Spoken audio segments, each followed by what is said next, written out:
assembly. But when you're going to work on the car and get in there and deal with electrical stuff, you want to disconnect the battery. I know it's common knowledge, but I just wanted to put it up there. Disconnect at least the positive cable for sure. It's good idea to disconnect both of them, but don't never disconnect just the ground, because you can still hit a positive with a ground, like with a screwdriver or a wrench, and cause a spark and cause to blow a fuse or something else, which will have you doing a bunch more work you don't need to do. So anyway, you need to remove this top, just a plastic panel right there. That has to come off. The fan shroud has to come off. The air box, mass airflow sensor, air tube, or air ducting has got to go. And then you start taking it all apart. Don't forget to drop a wire or a routing diagram for your belt. These are weird. If you get lost, like I said, as long as you subscribe to me, I'll give you the answer. Send you the routing diagram for that. No, you don't have to pay nothing. You just subscribe. It's free. Yeah. Alright.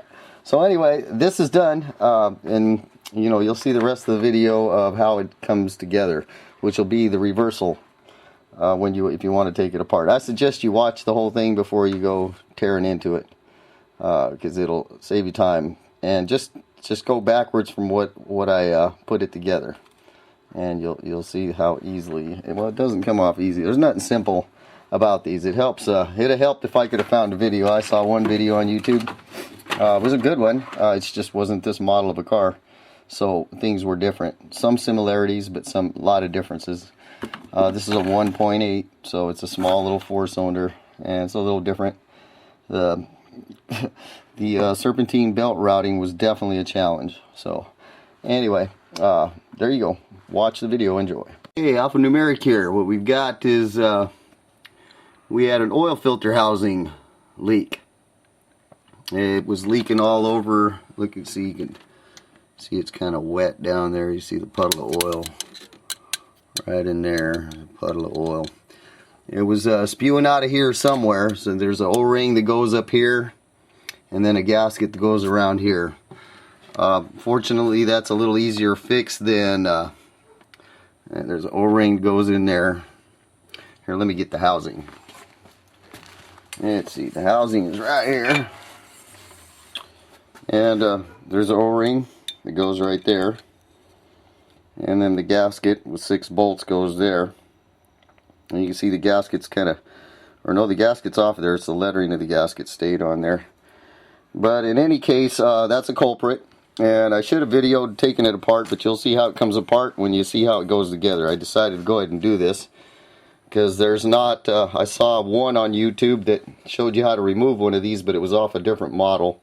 So there was a bit different procedure. This one's a little simpler than the one he had to do, because the bolts are pretty much, there's only 2 bolts that are long, and then the rest of them are shorter. So obviously the shorter one goes on the, let me get out here in the light. Obviously the shorter ones go where it's short there, and you can see the longer ones go there. On the other model, I don't remember what model it was he was doing, it had like 3 different sizes, and it's smart to put them in a cardboard, but in this one I didn't need to do that and label them, because there's only 2 bolts that are long, and they clearly go in those long holes right there, and the short ones go in those 4 holes. So it's pretty basic. I got a new oil pressure switch for it, because I don't know for sure where on this thing it was leaking. It was just not evident. It was just soaking wet all over. So it's an old car. It's an 80 or 94. So what I'm going to do is I'm replacing that, the gasket, and the O-ring, and that should take care of any leaks. The gasket that goes around the lid is in great shape. It looks new. So I'm not going to replace that. It wasn't leaking from there anyway. So that's what we're going to do today. So I'm going to put this together for you and show it how it all goes back together, and it'll be the exact reverse procedure, opposite of what I'm doing here, to get it apart. And hopefully that'll be helpful to y'all. Okay, so the first thing I'm going to do is I'm going to prepare this little gasket here to be put on there. I would use silicone most of the time, but these are some pretty narrow things, and I don't want to squish silicone into none of those ports. So I'm going to use this stuff, which I like a lot, for head gaskets and stuff. It's the copper spray adhesive, and it's like a rubberized coating. It's not like if you get the other brand, I mean they're both Permatex, but if you get the blue can, it's that really super high tack sticky stuff that you gotta scrape for hours and, you know, scratch your aluminum and everything to get it off. This stuff here is, like I said, it's more of like a rubberized coating, and it's a sealer, so it's going to help me. I'll spray it on, let it get tacky so that it stays on the unit without coming off. You know, kind of something to hold it on. I mean, you could use grease probably, but this is going to create a pretty good seal to keep that from leaking. And so I'm going to spray that, and just letting you know what I'm doing to hold the gasket in place for me to be able to put that housing back on. Okay, as you can see, I got the gasket on there now, coated with that copper spray, and that's what's holding it on there. You just spray it on and wait, you know, it depends on how hot it is outside, and pretty hot out today. So it just took a couple of minutes to get tacky, and it's stuck on there like contact paper, and it's in place. So the gasket's ready to go, and you know, I didn't really see nothing wrong with the gasket and where it was leaking, but the O-ring that was here, that was really, it was hard and brittle, because when I went to take it off, it just crumbled. So I'm thinking that O-ring right there was the culprit for this big old oil leak. I mean, it was just literally dripping out of there quite rapidly when the engine was running. When the engine wasn't running, it wasn't, but as soon as you start the engine up and pump the oil around, it just started I mean, almost a stream. So this is usually the most common thing that leaks when you got a bad oil leak coming out the bottom. I mean, it can sometimes be the oil pan, and on these, if you're going to replace the oil pan, you got to remove the bottom subframe and take the motor mounts loose, and then suspend the motor and drop the subframe in order to pull the pan. And that would have been a dirty job, but I think I could clearly see that the leak was coming from up above the oil pan, so I'm sure this is going to cure the problem. So anyway, that's what it looks like, and it's ready to go down in there. So I'm going to go ahead and put those 4 or 6 bolts on and put it in there, because this is ready to go on. I'm going to put a little silicone lube on the O-ring so it slides in without causing any damage to it. I recommend you always do that, or put something on it, even some spit, just so it slides in easy. Hell, I might just use spit, save my silicone spray.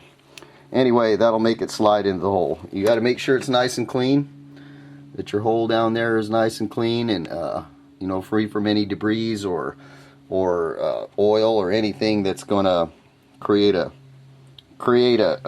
not a good contact surface. Alright, you see I've installed the 6 bolts. 1, 2, 3, 4, 5, 6. They're 10mm hex. You don't want to over tighten them.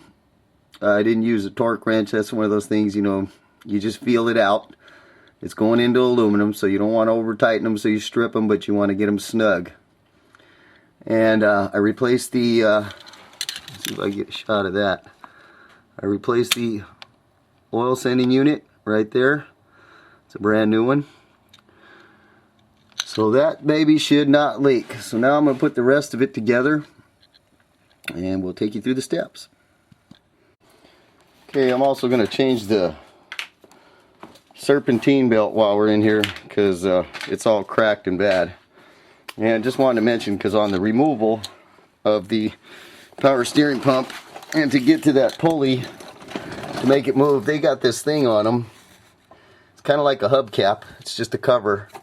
You take a screwdriver and you pop it off, and then you can access the nut. I already did this. I just wanted to show you guys that don't know, if you get in here, never worked on a BMW before, and you're trying to figure out how to get these pulleys loose because you can't see nothing.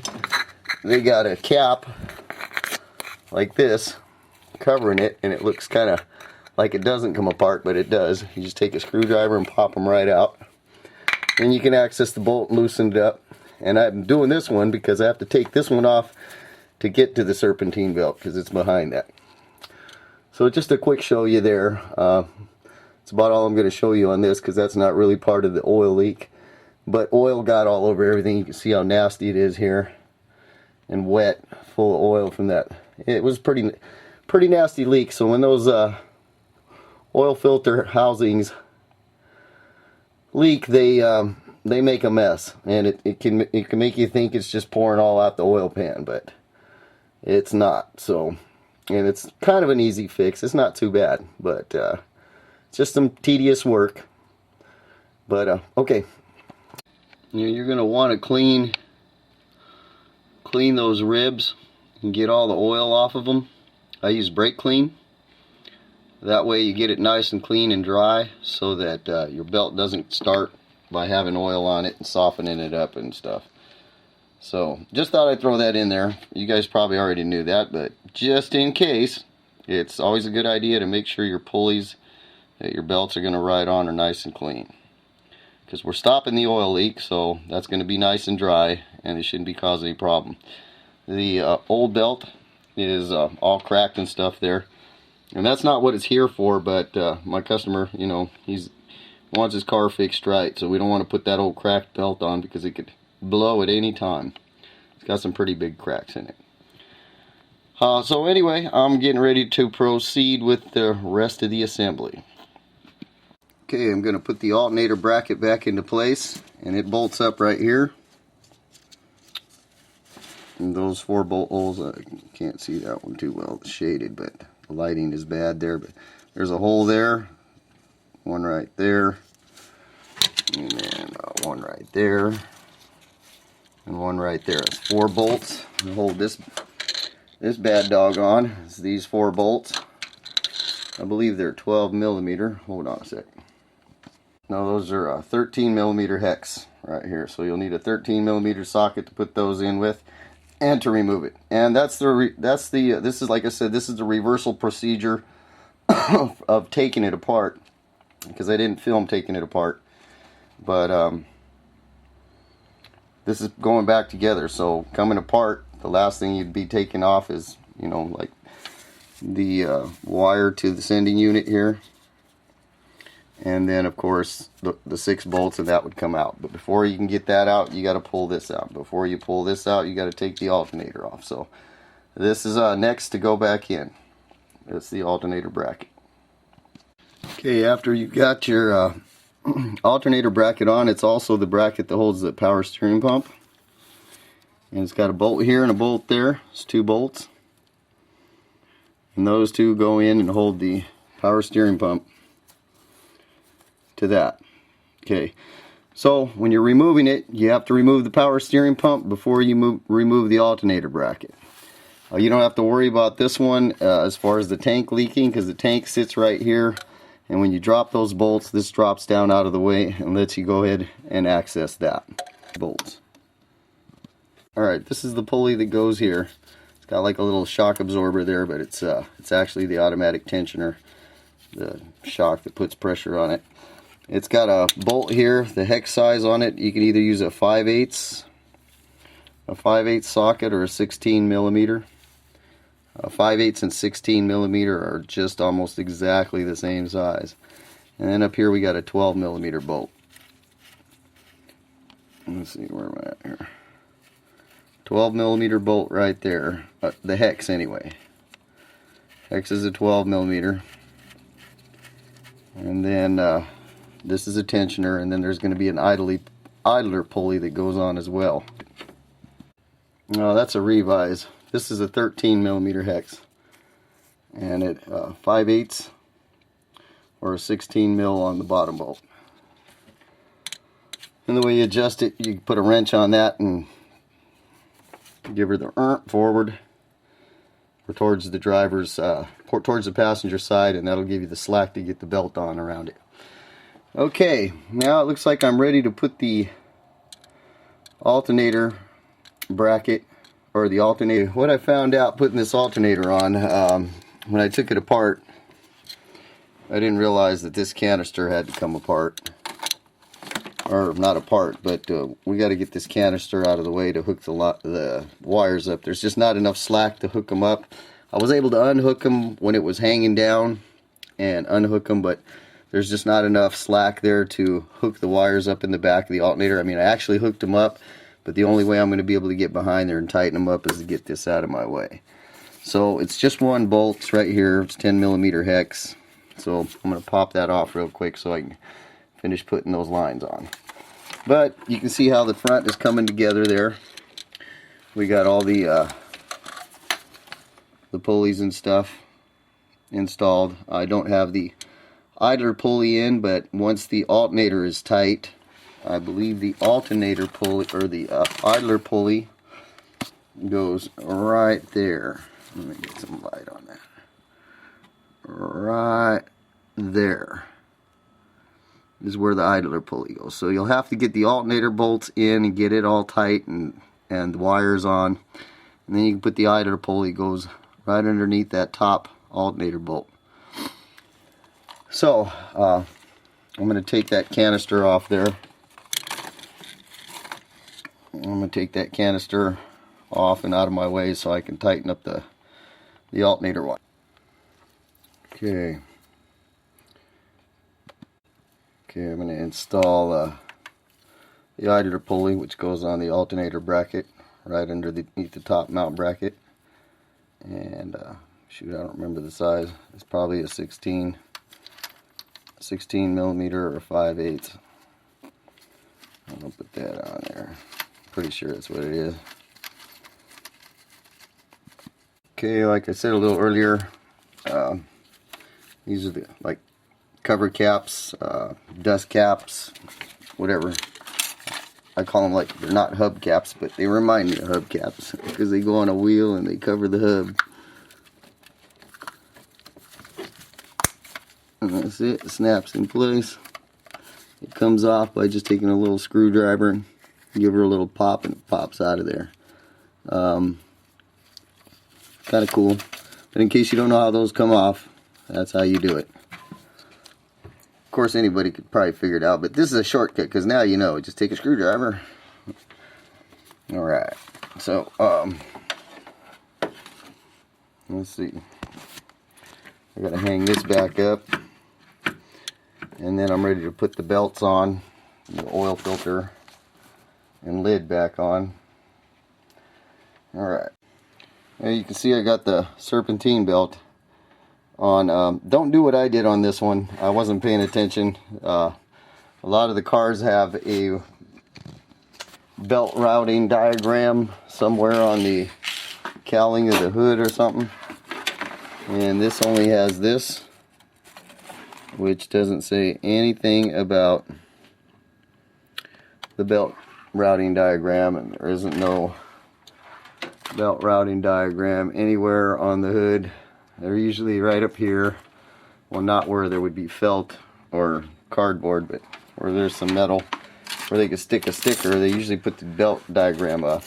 BMW wasn't so kind on this one, and I looked online everywhere trying to find a belt routing diagram. Even went to Gates.com and the other one, Dyco, or whatever the heck they're called.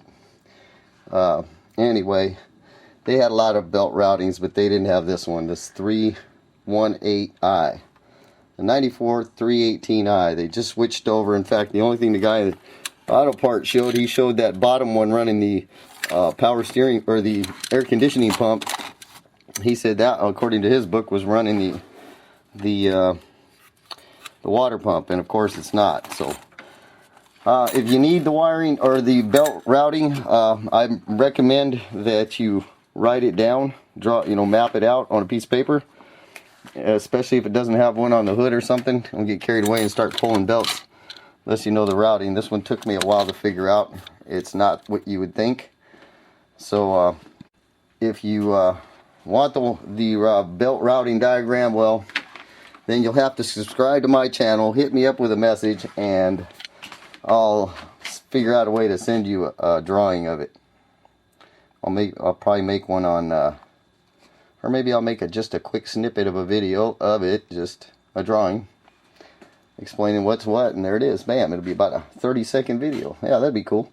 Alright, anyway, that's done. So what I got left to do now is I got to put the fan shroud back on and the the air ducting that goes to the throttle body there, and the mass airflow sensor, and hook that back up to the to that hose right there, and put the air box on.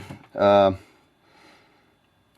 see, the oil filter and the oil filter cap, and I think she's ready to fire. Well, I'll have to put some oil in it probably. I don't know how low it is when it got here, but it's probably pretty low. So yeah, I'm moving forward. All right, be back. Well, there we have it. It's all put together now. Okay, I'm going to post this at the beginning, this little piece right here, just to let you know some things that I didn't let you know because I didn't show you the disassembly. But when you're going to work on the car and get in there and deal with electrical stuff, you want to disconnect the battery. I know it's common knowledge, but I just wanted to put it up there. Disconnect at least the positive cable for sure.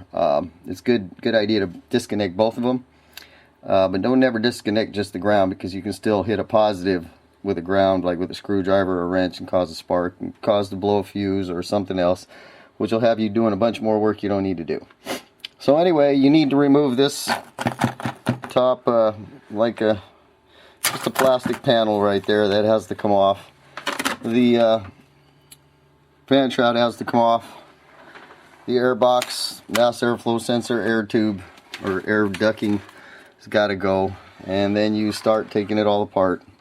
Don't forget to drop a wire or a routing diagram for your belt. These are weird. If you get lost, like I said, as long as you subscribe to me, I'll give you the answer. Send you the routing diagram for that. No, you don't have to pay nothing. You just subscribe. It's free. Yeah. Alright. So anyway, this is done. And you know, you'll see the rest of the video of how it comes together, which will be the reversal. If you want to take it apart, I suggest you watch the whole thing before you go tearing into it, because it'll save you time. And just go backwards from what I put it together, and you'll see how easily. Well, it doesn't come off easy. There's nothing simple about these. It helps. It'd have helped if I could have found a video. I saw one video on YouTube. It was a good one. It just wasn't this model of a car, so things were different. Some similarities, but a lot of differences. This is a 1.8, so it's a small little 4-cylinder, and it's a little different. The serpentine belt routing was definitely a challenge. So anyway, there you go.